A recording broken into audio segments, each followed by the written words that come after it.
Դուք համաձայն եք դրա։ Ես մի առաջարկություն ունեմ, քանի որ երկու համայնքից ներկայացուցիչներ էլ կան, դարձյալ ու դարձյալ ես ուզում եմ անդրադառնալ օրենքի հենց այդ կետին։ Հարգելիներ, եթե մարդ կա, որ մինչև հիմա չգիտի, որ կառավարության կողմից օրենքն ընդունվել է 2006 թվականին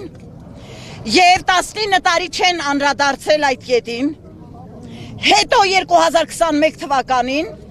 մրցույթ է հայտարարվել, որին մասնակցել է միայն մուլտիտրանսը եւ շահել է 250 դրամ ուղևարցի արժեքով, այն դեպքում, երբ այդպիսի ուղևարցի արժեք այս կողմերում չի եղել ընդհանրապես, մեզ կառավարությունն դա պատճառաբանեցին նրանով, որ մրցույթի մասնակիցը մեկ ընկերություն է եղել եւ իրենց առաջարկած այդ ուղևարցը գինը թողել են նույնը։ Հիմա ես ասում եմ, թող ինձ ներեն, բայց ինձ կասկածելի է թվում, որ մրցույթին մասնակցում է ընդամենը մեկ ընկերություն եւ հաղթում է, էլ չասեմ,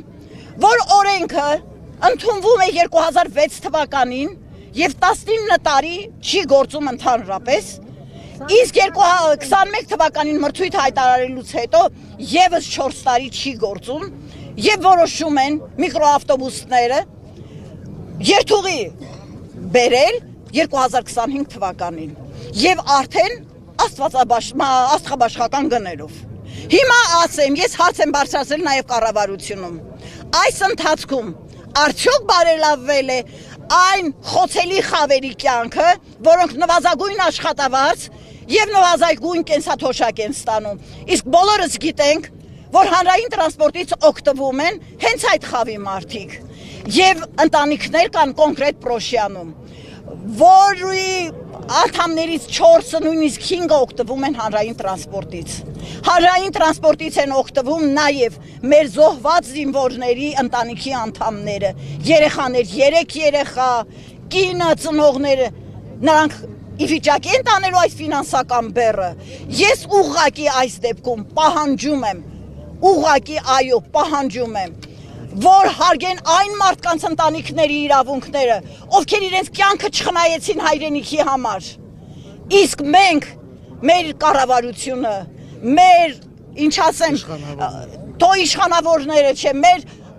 համամարզեցիներն ասեմ, մեր ուղղակի հայ մարդիկ այդ մարդկանց արյունը չեն արժևորում, չեն հարգում մարդկանց կորուստը եւ ցույց տան ուղղակի ուշադրություն։ Իհարկե, այդ մարդկանց կորուստը անդառնալի է, հազար ներողություն, բայց իմ տղան 44-օրյա պատերազմի մասնակից է, ամսի 28-ին գնացել է եւ զորացրվել է դեկտեմբերի 24-ին։ Երբ իմ աշակերտները զոհվեցին, ես աննասելի տառապանքներ եմ տարել, որովհետեւ զանգից զանգ եմ ապրել։